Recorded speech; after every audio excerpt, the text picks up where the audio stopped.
I'd like to introduce to everyone here Dr. Wagstaff, who is currently a STEM program director in the Diversity, Equity, and Inclusion Department of AAAS, where she does a lot of work with all education levels, focusing on broadening participation in STEM, workforce development, and inclusive innovation. Originally from Goldsboro, North Carolina, she has chemistry degrees from UNC-Greensboro and NCA&T, and also a Ph.D. from NC State in science education. She's here to talk to us today a little bit about her role as a AAAS Fellow in the Department of Justice in the National Institute of Justice Office of Investigative and Forensic Sciences, which is a mouthful if you have to say that. Voice, yes. Oh boy, that's a big one. She serves on several boards of organizations, including the National Organization of Black Scientists and Chemical Engineers and the Chemical Society of Washington, and has received numerous awards, including the DC Metro HBCU Alumni Award for Education. So without further ado, here's Dr. Wagstaff. Thank you. Thanks, Ryan and Emily, the other Ryan, everybody for inviting me to speak today. I always love sharing about my AAAS experience, the fellowship, and I always love, talking to fellow Packers. So I will get started.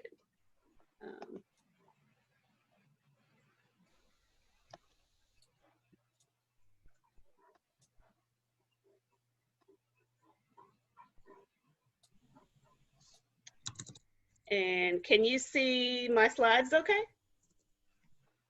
Okay, great. Yep. So first off, just a little roadmap of what I wanted to share today. So I'll share a little bit about my background in education and career path. I really like to share this because I had a very non-linear career path. And then I will share a little bit about AAAS and the DEI efforts that I lead there.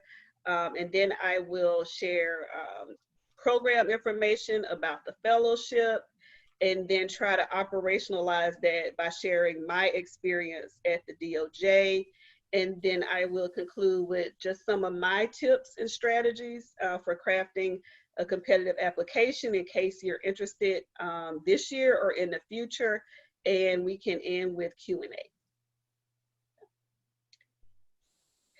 So first off, my winding path, I am from Goldsboro, North Carolina, so Eastern North Carolina, home of Seymour Johnson Air Force Base that housed the F-15s, the F-16s for many years. My dad and brother were both retired from the Air Force. So I got my BS in chemistry at UNCG. My research was in inorganic chemistry.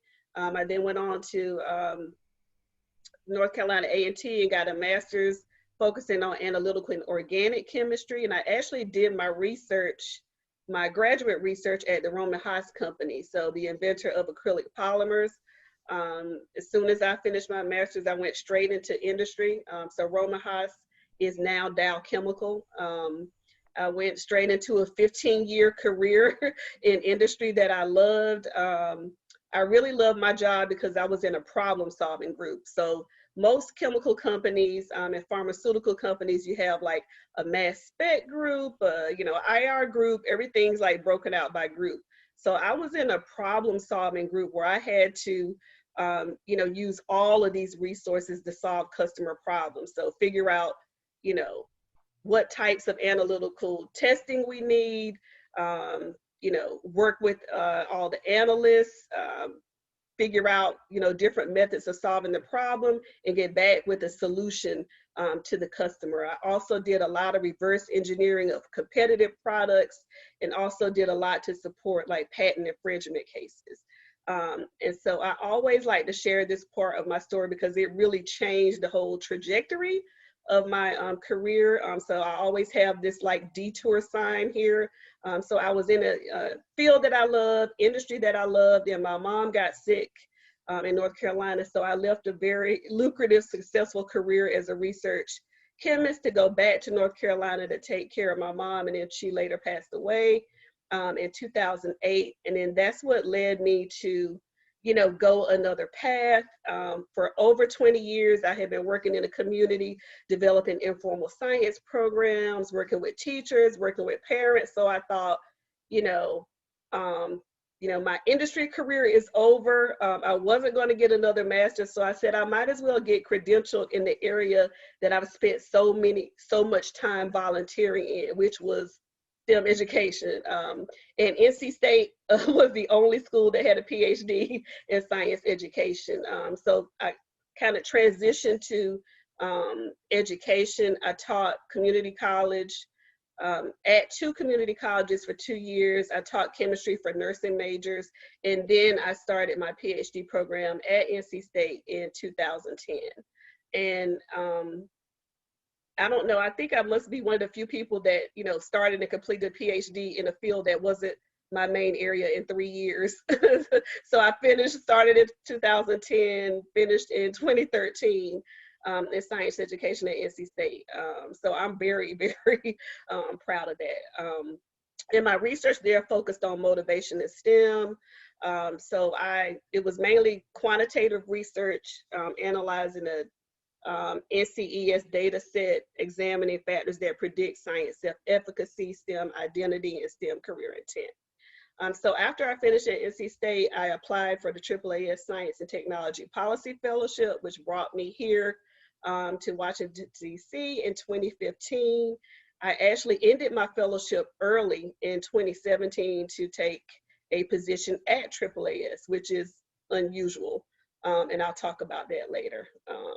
And my next step, I'm thinking about that now. I'm trying to get back to North Carolina some kind of way, so I'm trying to figure out next steps. So just a little bit about AAAS. A lot of people have not heard of AAAS, so I always like to share a little bit about the American Association for the Advancement of Science.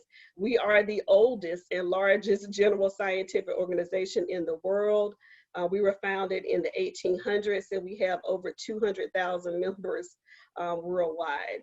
So most people that know about AAAS know us from Science Magazine, but we actually have a family of science journals in different disciplines and on different topics. So definitely check those out if you're interested.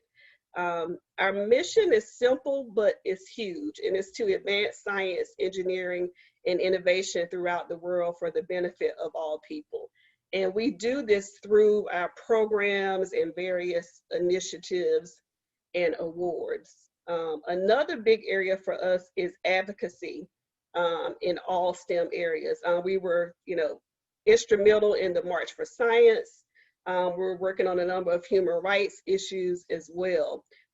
Since probably February, we've added a big focus on engaging our AAAS members who are conducting research to address COVID-19, and we have a lot of resources that we've been highlighting since February. Okay, so a little bit about my work that I'm doing now, and I'm really sharing this just so you can see the progression as far as my educational and career path. So I'm the STEM program director in the Diversity, Equity, and Inclusion Department. So what does that mean?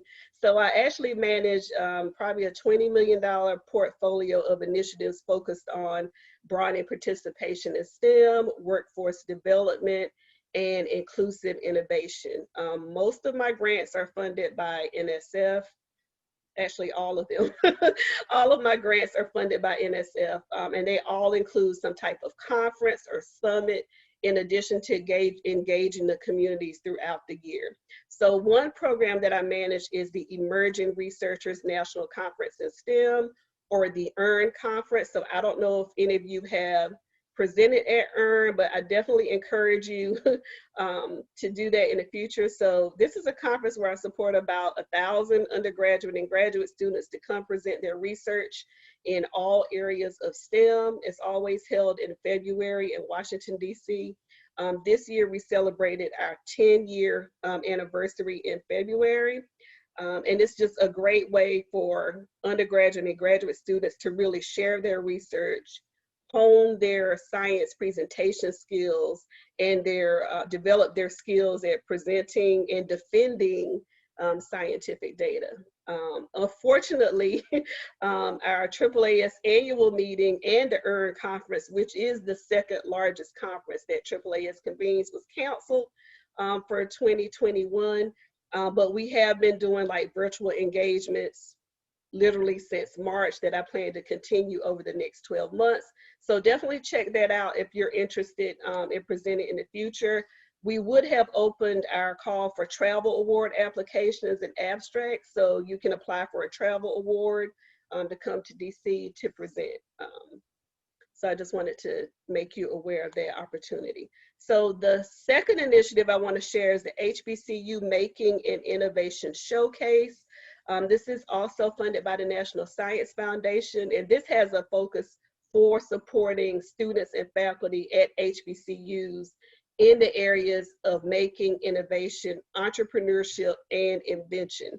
And so this is a program where we send a call to HBCU students to actually develop a prototype or some type of innovation in response to the UN Sustainable Development Goals. And some of these goals include like, how are we going to deal with poverty, hunger, renewable energy sources.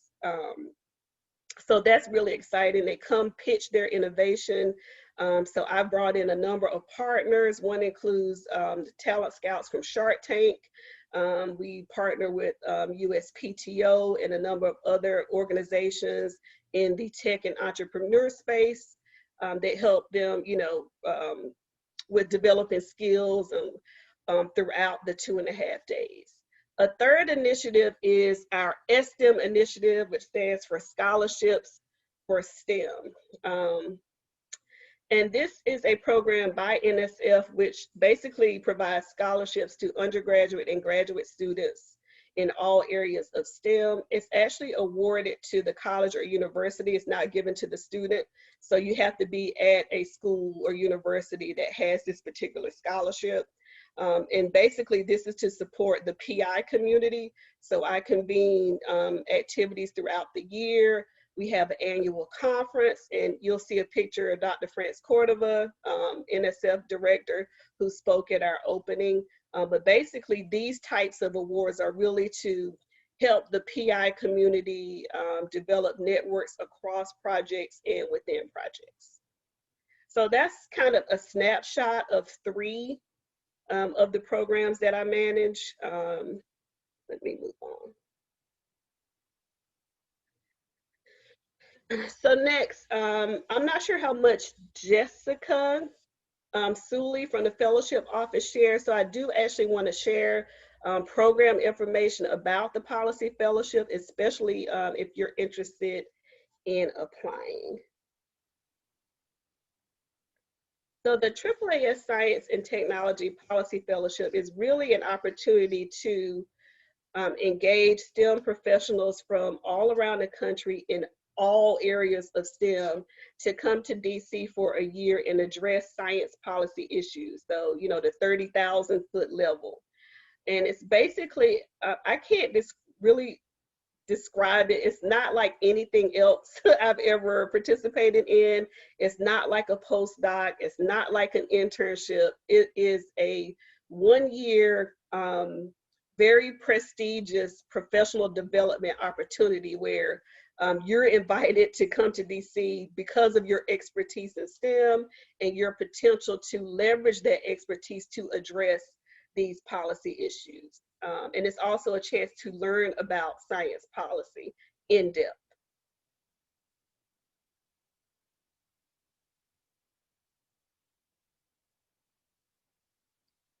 Okay, so here are the fellowship areas. By far, the largest area is the executive branch. So we have anywhere from 200 to 300 fellows each year. About 250 are in the executive branch. So National Science Foundation, NIH, Department of Energy, anything that has to do with education or national security or health.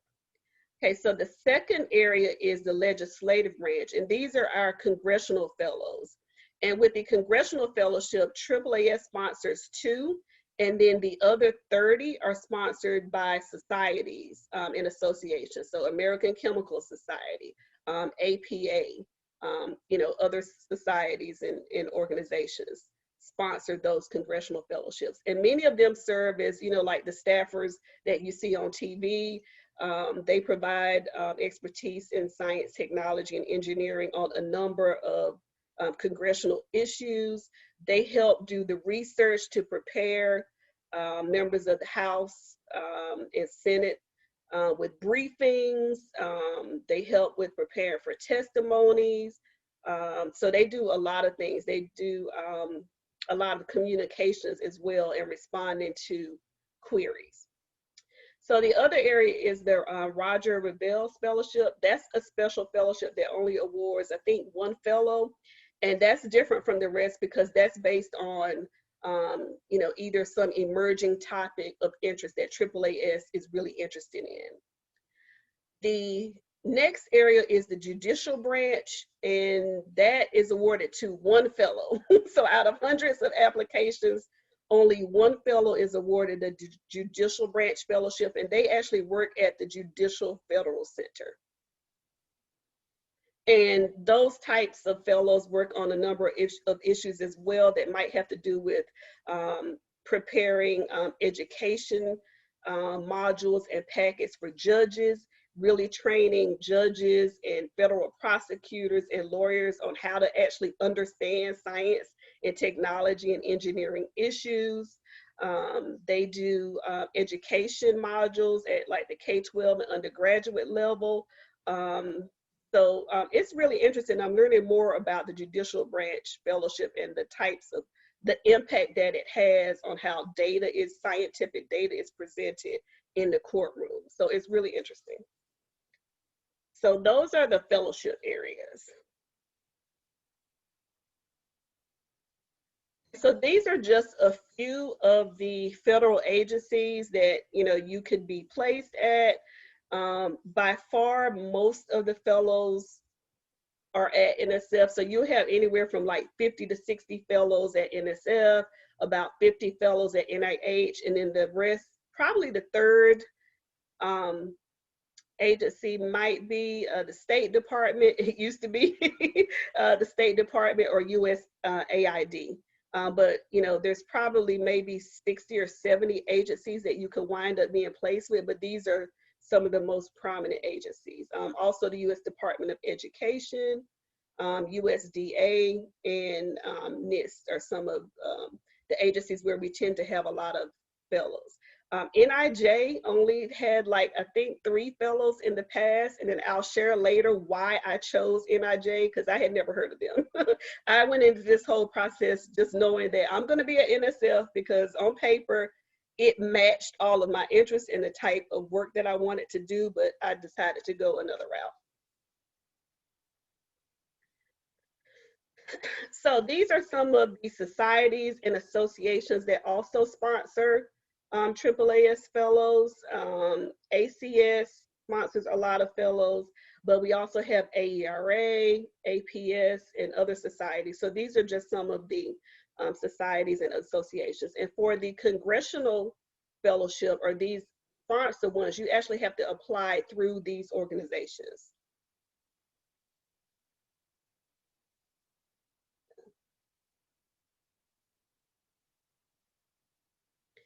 So this is just a photo of the 2019-2020 class, and actually the 2020 class is starting Monday with their 2 weeks of orientation. But I love showing this picture. It doesn't really show the diversity in discipline, but AAAS fellows have very, very broad backgrounds. So anywhere from just graduating to we have people who have been tenured faculty for 20 years who take a sabbatical just to do this fellowship. So there's usually a lot of misinformation because people think that, oh, if they've been a faculty member for 20 years that they can't apply. No, you're perfect. So it goes anywhere from having 0 years of experience to 30 and 40 years of experience. So it's really a very broad and diverse group as far as discipline. So one thing that I noticed, and you can probably see from the picture, is when I was a fellow in 2015, it was a lack of diversity. So I was, that's one issue that I wanted to work on, just to really, and that's probably how I started really sharing the fellowship to my networks and, to broader audiences, because, not much diversity as far as, African Americans, Hispanics, Native Americans, as far as like ethnic and racial diversity. So that was one issue that I was interested in working on within the fellowship program while I was there. And it's also predominantly female too. So it's probably usually like 70-30, which is odd. But as far as fellows, by far the majority have been female.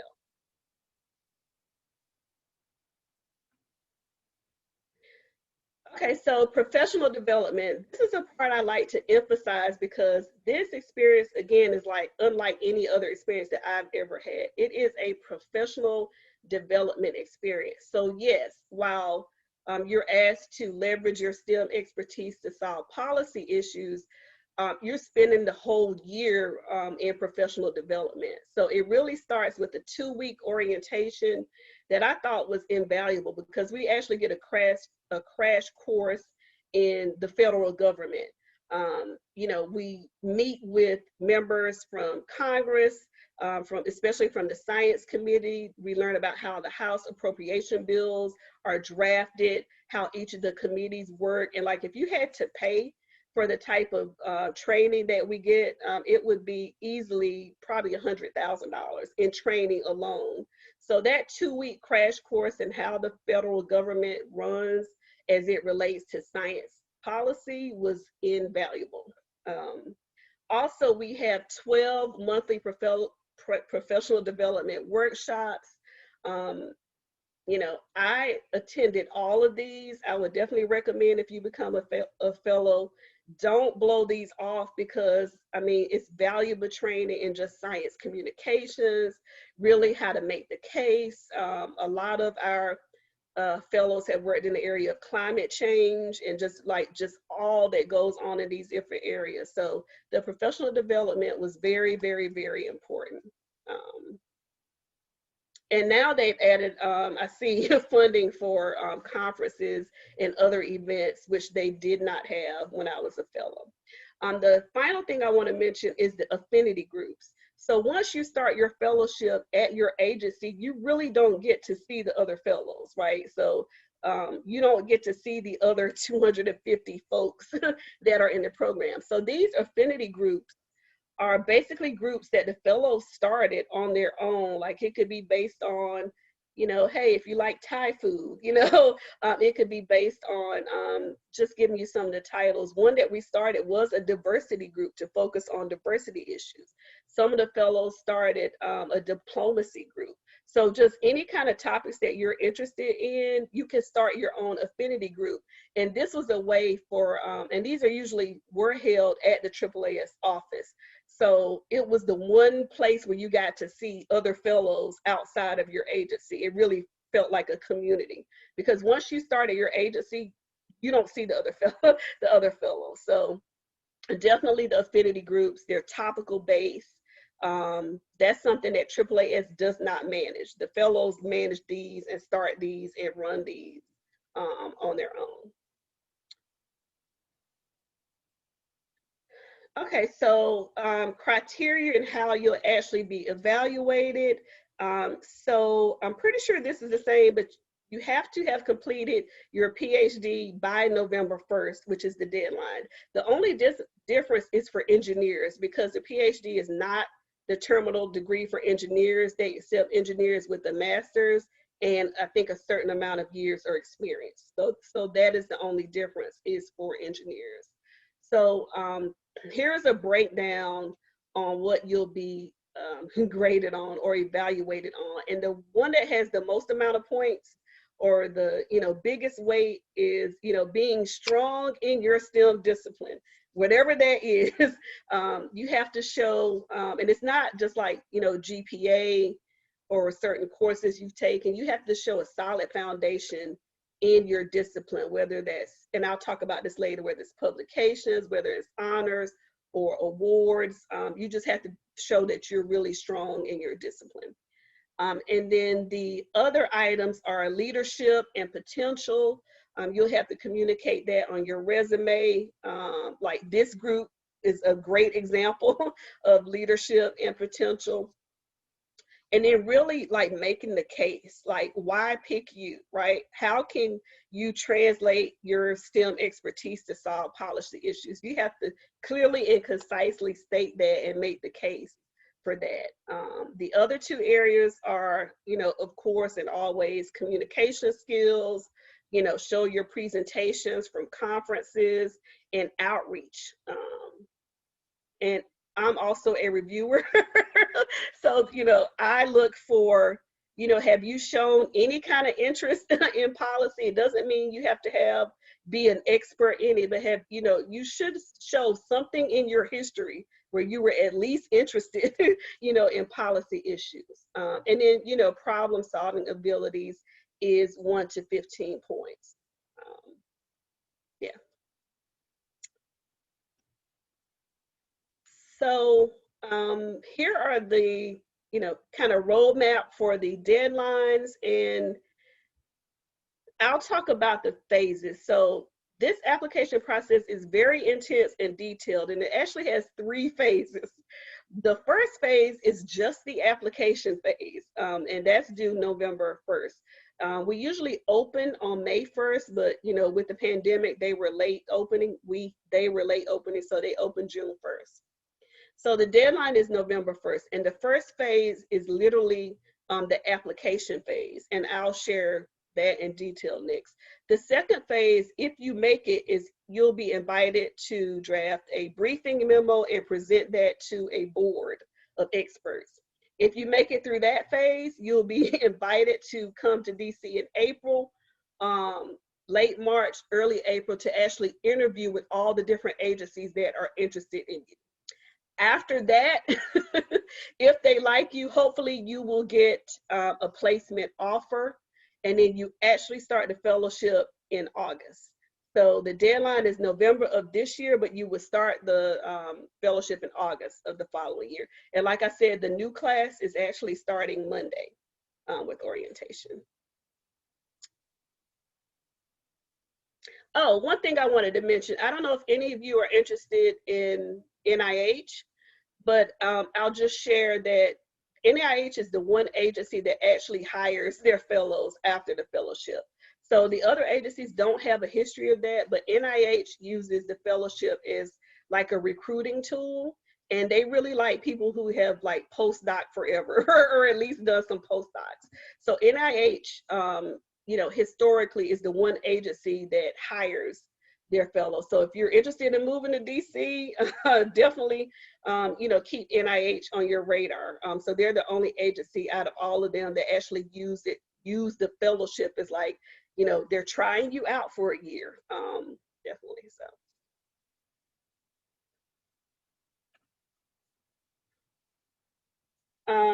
Definitely review the fellowship website. I know a couple years ago, it might have been in 2018, I made a video, a lot of us made videos on tips for how to craft your application, but I'm gonna share those tips with you, but you can review the videos that a number of us made, just giving our inside tips and guidance. One thing that I think is very helpful is the monthly online chats.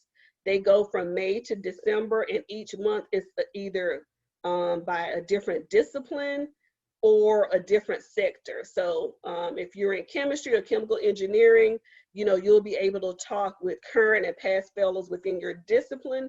You also get a chance to talk with current and past fellows within your sector. So if you're in academia, if you're in industry, like I had an industry background, so I wanted to talk to fellows who had an industry background. And then the other category, you know, if you're already at the federal government, because if you're at the federal government, you're also eligible for the fellowship. So definitely those monthly online chats are very helpful. You can ask questions real time. So I definitely recommend those.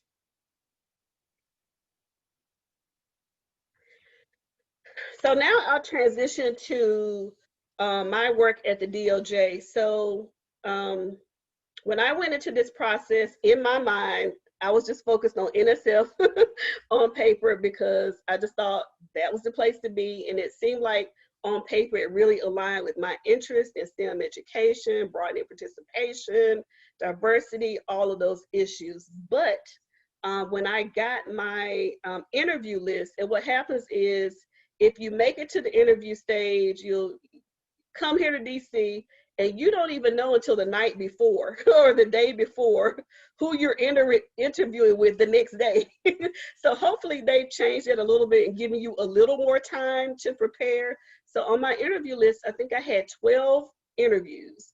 And another thing, in which I will share later, you need to craft your application so that you actually get considered to be interviewed. So you don't want to be, you know, like pigeonholed or like single focused on a certain agency.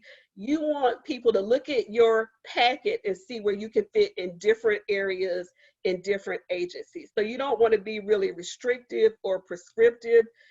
The whole goal of crafting your application packet is so that you get invited to interview in April. So they want to see from different agencies, oh, they might fit at DOE, or they might fit at NSF, or they might fit at NIH. So when I received my list of interviews, I think I had 10 for NSF, 1 for NIH, and 1 for NIJ. And I was like, what is the NIJ and why do they want to interview with me? So I had never heard of this agency. So the National Institute of Justice is the science agency of the Department of Justice that most people have never heard of. And I had never heard of, but basically they are responsible for anything that has to do with science serving justice. They are responsible for the whole revolution in DNA analysis. So this tiny agency of about 20 or 30 people are responsible for a huge, huge, huge mission. You know, some of their priorities are, you know, crime prevention. They do a lot of research, crime research. They actually research the impact of racism on crime. So just, you know, they're responsible for body armor technology. A lot of the neuroscience fellows go here as well. So just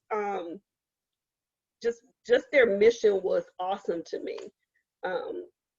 So the problem that I had to address, initially, I was supposed to review their STEM doctoral fellowship, and that's another opportunity that I can share later if you're interested. I think they still fund it, but that is an awesome opportunity because the forensic sciences involve all of the sciences. No matter what your major is or what your STEM area is, it has some type of application in the forensic sciences. So they actually, you know, sponsor and fund your research, for your doctoral program.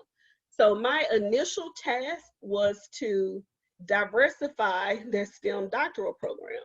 But when I got there, all of that changed, and they were like, oh, you're a diversity expert. And I was like, no, I'm not. They were like, no, you're a diversity expert. And I was like, no, I'm not.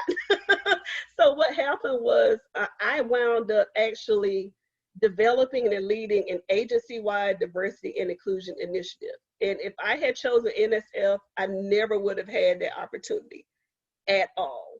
So like taking that strategic risk, because once you accept a placement, you have to turn down the other ones. So when I was going to accept the placement in the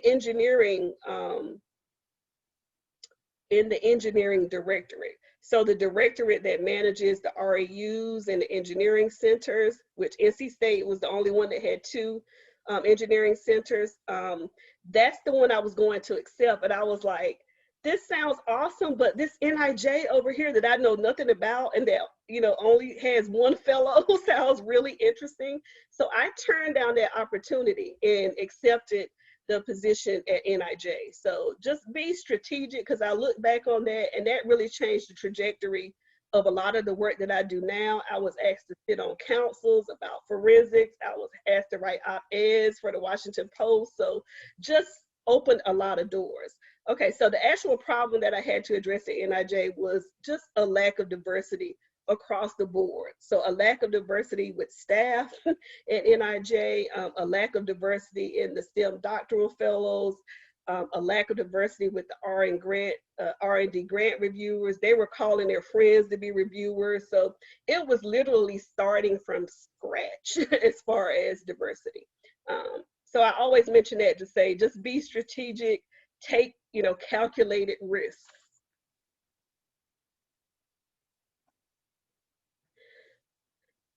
Okay, so some of the challenges and barriers with this specific assignment, and one is just very obvious. Diversity work is hard.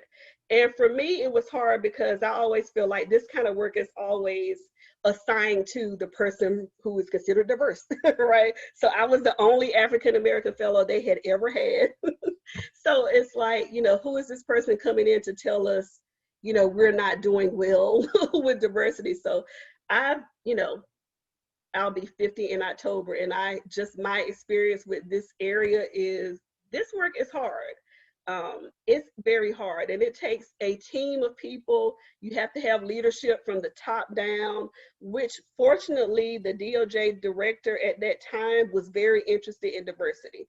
And I really appreciated him now looking back, because a lot of people say they're interested in diversity. A lot of department heads say it, but you don't see the action. And this person was really serious about it. So he branded me the diversity expert, which I didn't think I was at the time, but turned out I actually was.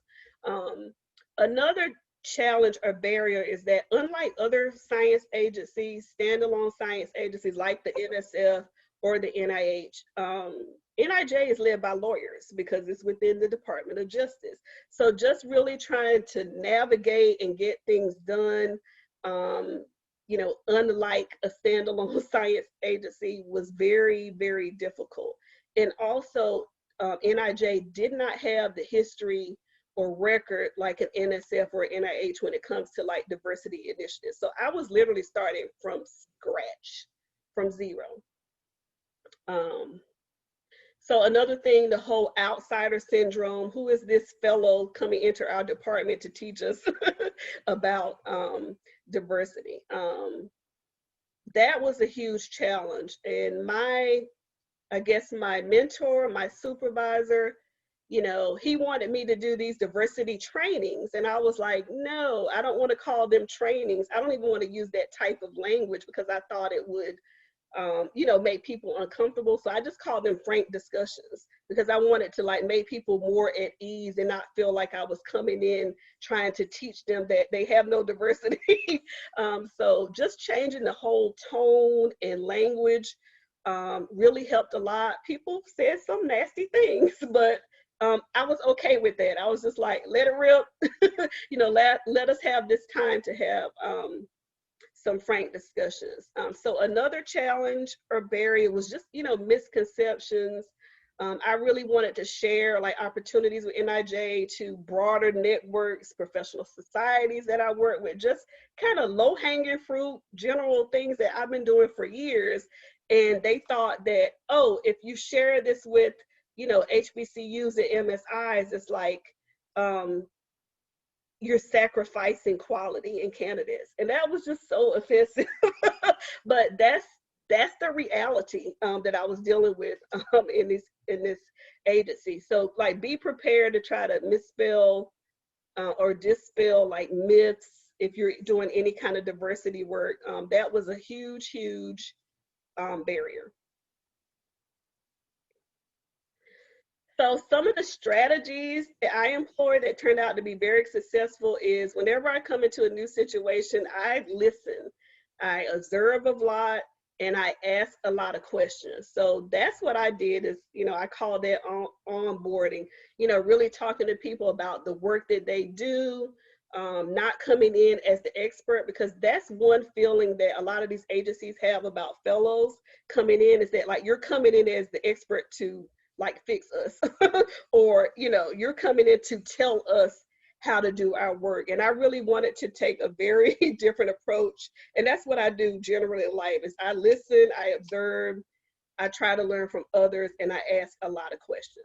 The informal interviews were helpful, just really learning about you might know what the agency does in general, but once you get to the department levels, the departments are so different from each other, and the type of work that they're doing is so different. So just really asking people, what do you do on a daily basis?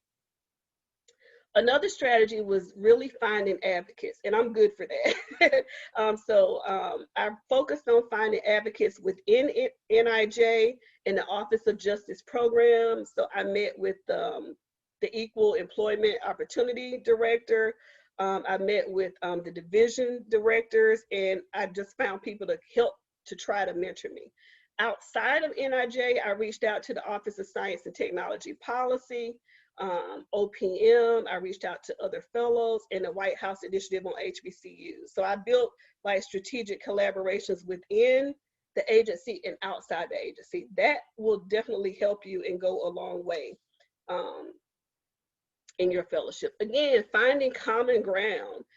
That's a way to kind of cut through the and especially doing diversity work, finding common ground on like the other things that you agree on, even though you might not agree on a specific process or roadmap. And then education. So as a scientist, as a chemist, the way I approach this whole, these diversity discussions is first, I did the research on the science of diversity. And then I just presented on, the science of diversity. And in fact, there is a science to diversity. There's a very large database of research that started in the 1970s in the business and marketing areas that proves diverse teams work better. They're more productive. So I started from a scientific standpoint to address a non-scientific issue. And that definitely helped. Co-ownership. So I asked for input, even though I didn't really need it. I kind of already had in mind what I wanted to do, but making people feel like they are a part of the solution in the process really helped put more people at ease. And then keeping the goals of the agency at the forefront. The goal of this agency was to do and fund good science to advance justice. And like keeping that in mind, or me focusing on the larger goal, even though we were in the nitty gritty of diversity work, it helped reduce anxiety and feelings of blame or morality calls or judgment. Am I going too fast? Okay, so some of the results, I actually did a second year, and let me explain that. So if you go to the fellowship site, it'll always say this is a one-year fellowship, and it is, but most fellows are invited back for a second year. So it's really a second year, but it's not guaranteed. It's only if your agency likes you and you like them, and it's a good fit. So I did a second year. You can actually do a second year in a whole different agency. You just have to go back into the application system again, and like it's basically like reapplying. So I know fellows that did their first year at NSF and then went to another agency for their second year. So just a few of the results of like my work, and now I look back on it, I can't believe this was all accomplished. But basically, I left that agency much better off than it was when I found it, and basically put together a strategic plan, a document, and roadmap and guidance on metrics and performance indicators, with this DEI plan, inclusive recruiting practices. I greatly expanded the awareness of NIJ opportunities to broader audiences, not just HBCUs and MSIs, but just in the broader STEM education community. And I did that through a lot of presentations and a lot of sharing. I shared the research on the science of diversity, and I shared all the resources that I had compiled, STEM professionals or professionals that actually do work on implicit bias, in all of these different areas within the federal government and outside of the federal government. So they actually have a lot of resources that they can draw on since I've left. I developed a diversity statement that's now included in all of their solicitations. I suggested a full-time person to, be devoted to these efforts, because it's not the work of a fellow who comes in for a year. So I really wanted to communicate that, this has to be integrated into their overall strategy and their daily working.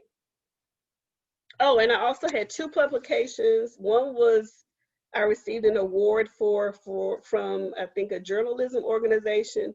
And the second one is on the importance of diversity and inclusion in the forensic sciences. So I'm really proud about those publications.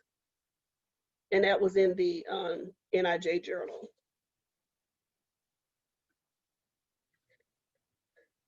So just some things that I wanted to share about the impact and learning. Fellows, we have a huge network. It's about 5,000 alumni. I can always go to our fellows listserv. If there's like a very specific or niche publication you're looking for, you can always ask the fellows. They have expertise in all areas. This fellowship is very prestigious. I can contact John Holdren, who led OSTP, at any point and talk to him. Just like having access to very high profile people in the federal government is amazing. Having this on your resume definitely gets you noticed, it gets you consideration. The careers listserv, a lot of jobs that are posted, so not just in policy, but all areas of STEM, a lot of those jobs are sent to us before they're even made available to the public. So just having access like that is amazing. And again, some of the things that I learned was like taking risks, informed risks, being strategic. I really learned how to develop my elevator pitch, because that actually happened to me. I was on the elevator with a senator and I was like, hey, da da da da da. So it just really helped me to develop that skill of, condensing down your elevator pitch for whatever it is. It could be your research, or it could be a fellowship that you're trying to get, and just really learning how to make the case. And that has helped me in proposal writing. I have another NSF grant due, and I actually write my grant proposals differently now, because I feel like I'm more equipped to make the case for not just, why I need the funding. And we all know there's issues with broadening participation, but why? Why should NSF fund yet another XYZ, right? So it's really helped me with proposal writing for grants and other opportunities. And I'm running out of time, so I just wanted to mention a few alumni with chemistry or engineering backgrounds and what they're doing now. So Quinta, I don't know Quinta, but so she's a chemical engineer. She was placed at the Department of Energy and the Millennium Challenge Corporation. She's now a CEO of her own company. And I do want to mention many fellows, after they finished their fellowship, they started their own consulting firms, and they are doing very, very well. Most of them that I know are actually in engineering. So they have huge contracts with Booz Allen and Leidos and, other agencies. So many fellows have started their own companies. So Maria, she was at the NSF. She's a fellow now, but she has a chemistry background. And then Felicia, who has a materials chemistry background, she started her own consulting firm, and she's also right now working with Amazon. So just to kind of show you a little bit about what fellows with a chemistry or chemical engineering background do after the fellowship. And I'm just gonna zoom through this quickly because we're running out of time. But again, the first phase is, again, the application. In your resume, I had a hard time condensing mine down to 2 pages. So you have to really be clear and concise. You really want to communicate your strength and your discipline. They're not looking for you to be an expert in policy. They'll teach you that. They want you to be strong in your discipline and be able to communicate how you can leverage that STEM expertise to solve policy issues. That's all I want to say about that. The personal statement is clear. Definitely get some help with that. Get somebody else to take a look at that. That's going to take probably several drafts. But a personal statement is one thing that we all look at as reviewers. Have you made the case for why you want to do this fellowship and how it's going to benefit the agencies? The briefing memo, again, so this is phase 2. If you make it through phase 1, you'll be invited to prepare a briefing memo that's 1 page, and you have 30 minutes to present that to a board. I think it was like 7 or 8 people. Ours was virtual, so I'm pretty sure they're going to be virtual, but that was very scary. You have 3 topics to choose from. I chose the 2013 reorganization of the K-12 STEM agencies. That was the topic that I chose. I think the other 2 topics were something on the brain and PTSD. So you'll actually be able to choose from 3 topics. And in that, you'll write that from the perspective of the agency staffer. You have to communicate your stance and then your pros and cons, and then make some recommendations as if you're actually an agency staffer. And I can actually share more on that later. The placement interview, if you make it to the 3rd phase and you get invited to interview, you know, it's not really about your academics. Everybody has a great, you know, academic record. You know, by the time you get to that point, you know, you have a strong background in your STEM expertise. At that point, it's really about fit, right? They really want to know, will you fit into their agency organization and be able to contribute? And then again, for the overall process, the informational interviews, reaching out to current and former fellows is critical. I reached out to a fellow on LinkedIn who was a year ahead of me. She was very helpful.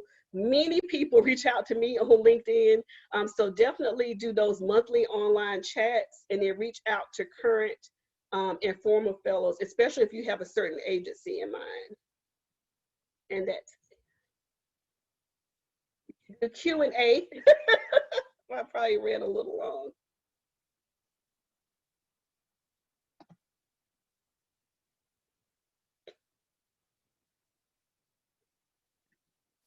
Thank you very much. I thought it was a very good talk.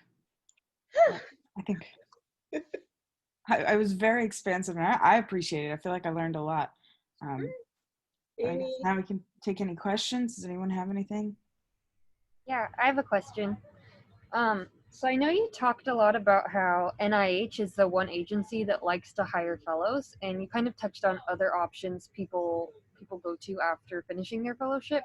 But I guess could you just expand a little bit more on what typical ways people exit the fellowship and enter into the science policy world?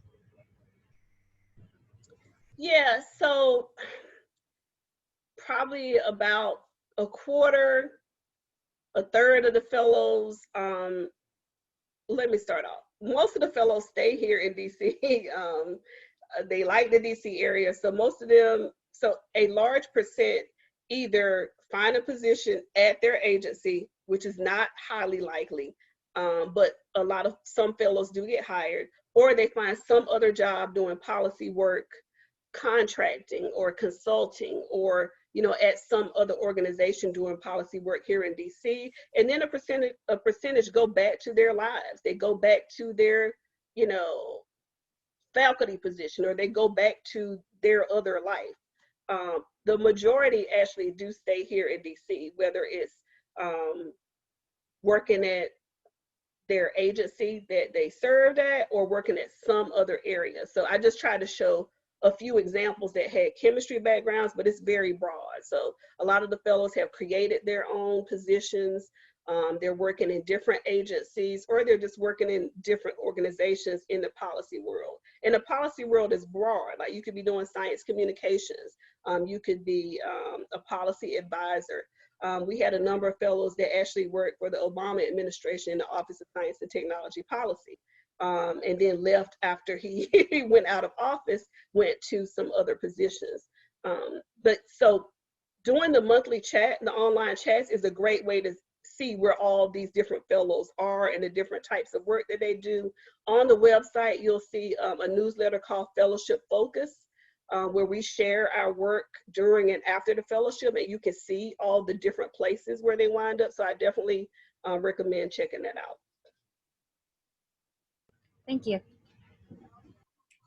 Meredith, I think you have a question. Yeah, thank you so much for sharing your story and your experiences and your advice. I have so many questions. Some Yeah, about sorry, I went too long. and some about your work, but I'll just start with one so that everyone can get a chance to ask. I'm wondering, I know you really emphasize that being an expert in your field, in your scientific discipline, is one of the most important things that you're evaluated on. I'm wondering for people that have have had these different career experiences and aren't necessarily drilled down into a single field, is that a hindrance or is that a good thing, showing that you can shift gears easily? No, like, I mean, I have a nonlinear path. I went from graduate school into industry 15 years, and I went back to school in my 40s to get a Ph.D. in education and switch gears. So you just have to be clear and concise in how you communicate your package. So it's definitely not a hindrance. I mean, we've had fellows, again, who in their, 60s, 50s and 60s that apply.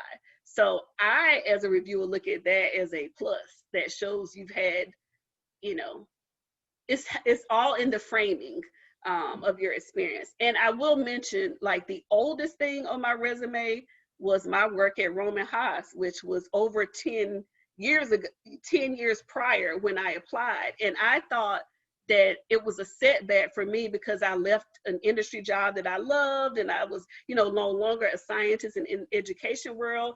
And the one thing that I thought was a setback was actually a huge plus. So I was a chemist who's also a social scientist doing research and broadening participation. Like, just that combination, I didn't know, but the people looking at my resume were like, they zoomed on the oldest thing, and the very last thing on my resume was my 15 years in the chemical industry.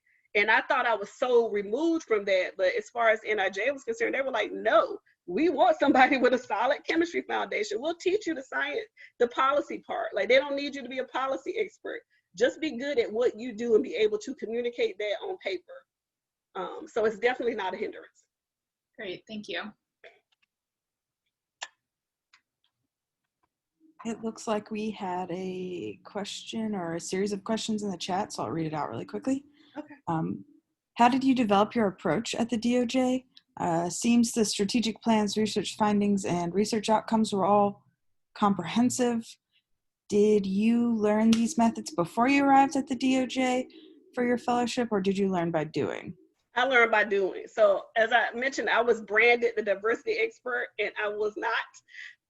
But I was like, clearly they want to call me the diversity expert. So, and again, like I said, as a scientist, I approached it from a scientific perspective. I was like, there must be some research on this diversity stuff. So I, researched the research. I saw a lot from NIH and the Ginther study on how NIH actually evaluated themselves as far as their disparities in hiring. So I just did a lot of research on the research, and I presented that as the case for, why should we be doing this diversity stuff? Why? Because there's actually a science to it, and there's, research that proves that it's not a moral thing, and it's not just a good thing to do. It's good for business. It's good for, productivity. So I approached it from a scientific standpoint by first researching the research and then sharing the research as part of my frank discussions. Was that it? I don't know if I answered all that. I think you did. To me, it makes sense. So I didn't know any of this before. This was all just learning by doing. I feel like that's the mark of a true scientist, right? That's what they teach in grad school. Exactly. And so I feel like a lot of these qualities are already embedded in a STEM degree: the problem solving, the analytical thinking. Like, we solve problems, we do research. So I just approached it from that standpoint, which is what I knew. They also go on to mention that your process seemed as if it was painful for a person of color, or maybe difficult through some of your lived experiences or biases that you encountered. But it was great that you were able to continue ahead and do such great work with it. So. Yeah. Yes. And that's been every day of my life. So it was. I don't like to discount it because it's nothing new, but it's just a daily existence. So But yes, it was difficult. Does anyone else have any other questions or comments for our speaker? I have more if others don't, but I don't want to hog the Q&A time. I mean, we did run a little long, so it's up to Dr. Wagstaff if she has time and wants to answer. Yeah, I have a few minutes. So, okay, so quick one. Kind of piggybacking on the last question about your excellent work with the diversity enhancement for NIJ. Are your strategic plans and things like that public so that other centers and people in roles to kind of help make these decisions can reference them as best practices? Yeah, no, but so that's internal to NIJ, but it's all shareable. So like the resources that I compiled, like, I saved that separately, but it was just basically like, I know OSTP put out at that time I was there, or report on implicit bias. Like I used that, like I used whatever was current or recent or coming out, but it was basically literally, I guess when you don't know, you don't know. And when I came in, I'm like, well, why aren't you doing X, Y, Z? Like it was just, it was basic to me.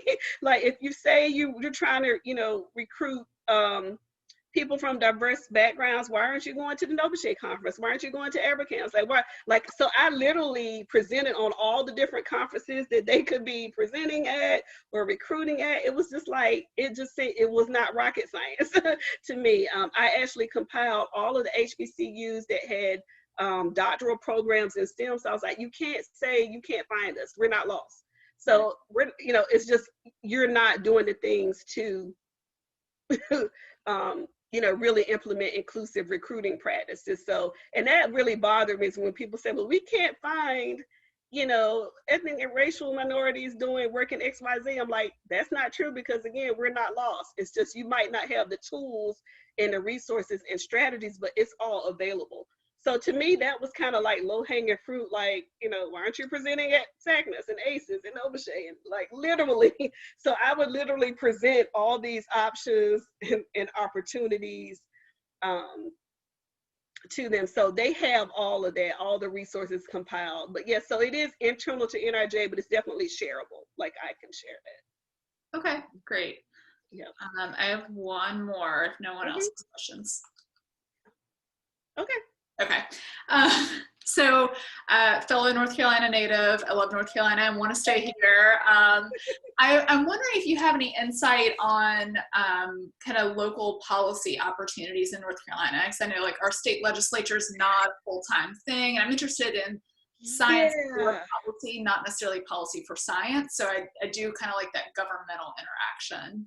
I've been looking for those too, and I outside of NCELA, so it's the North Carolina Science Policy Leadership Institute. So outside of them, I don't really know about policy efforts locally, but it seems like Governor Cooper is kind of interested in that, because I saw some things on LinkedIn where they started this like kind of policy focus, but that's literally all that I know. But the good thing is you can do policy work anywhere. It's applicable in any sector, in any arena, because there's policy issues all over the place.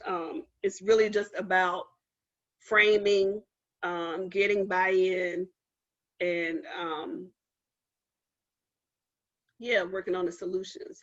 Teamwork, building a lot of, advocacy, really getting a lot of support, like those kind of things. And like you guys are already doing it, just like, you mentioned the letter, like you're literally already doing it. And I think that's one of the myths, is that we don't recognize that we're already doing this work. Like I didn't know when I was mentoring summer interns, and like 25 years ago, like, STEM wasn't even a word, like DEI wasn't a thing, but I've been doing that for 25 years. And like, I didn't realize that it just has these new names, but just really recognize that a lot of times you're really already doing the work. So that was, again, one of the things that I learned out of this process. Great, thank you so much.